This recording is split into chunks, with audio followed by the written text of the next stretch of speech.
Hey guys, welcome back. Joe here again, scalefreak.com, coming to bring you another, I guess we'll call it a rig review.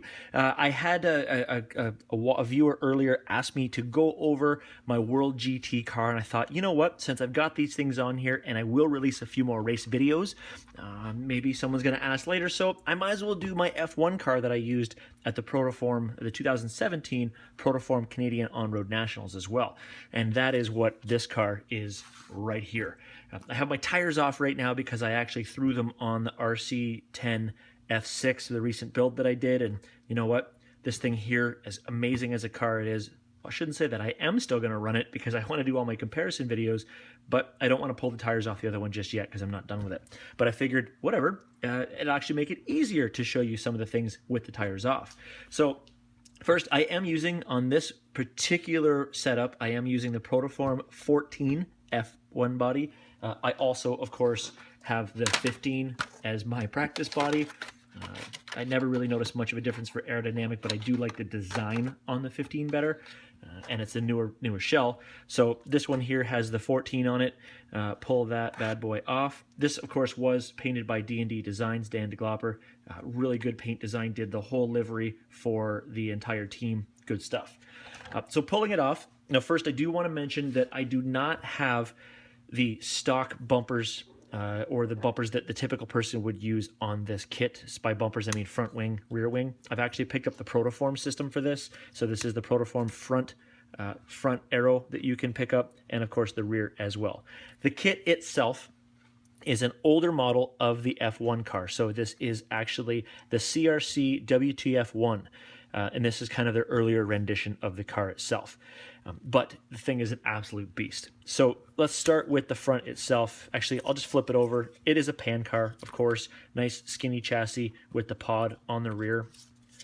Starting in the front, carbon fiber lowers, plastic uppers, and it is a pillow ball suspension system. So with your steering, if you want to adjust your caster and your camber, it's actually put the screw in, adjust it, and it will pull that in or out.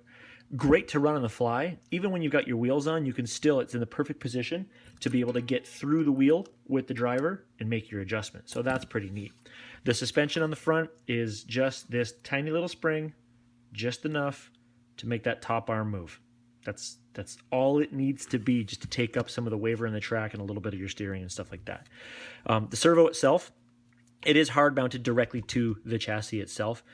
So on the other side, it would have had that cut off direct to steering. So as you can see, this guy here, 1 and 2, it goes directly into the steering. So the servo saver, when I hit the wall, because I do say when I hit the walls, it does take a lot of the stress out of the servo itself. Of course, transponder. Got to get yourself a transponder if you're going to race. Talk to your local track, find out what they're using and what they recommend. Battery. On this specific kit, this older kit, you had one option, an inline battery setup, and that's exactly how it's done here. And it is held down by a chunk of carbon fiber in the back, but I will recommend that you make sure you make measurement on a kit like this, because the battery, as you can see, will move a little bit. And I actually did my best to strap it down, but I probably could have shimmed some stuff out a little bit better. And of course, my receiver, just because I was in a pinch, I just stuck it to the top. There's not really a lot of space on this thing anyway, so I just jammed it to the top so I could kind of get in and out of it. The one shock back in the back, that dampens the pod. And of course, you do have in the back down here those friction tubes that slow its side-to-side movement. And of course, the springs on the side to center it all back out again.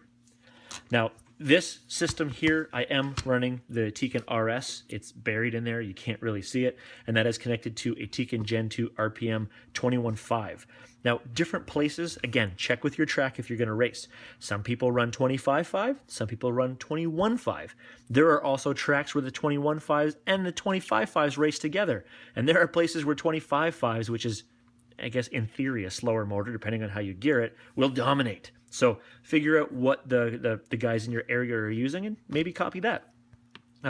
Getting into the back, of course, you do have the graphite axle with the great big giant hexes on the back. That's what the tires go directly onto. And you'll notice that this side's a little bit different here. This is the ball diff, and all of the diff adjustments are inside here. So if you ever have to pull the cap off, just get your hex in there, tighten or loosen. just like that. And of course, my Protoform wing mounted to the stays on the back. And Steve from Taylor RC made me a cool blinking light to go in there. So it would be kind of, see if I can make this thing on real quick. It will look a little bit more scale when you are bopping around the track. Bop, bop, bop, bop, just like that.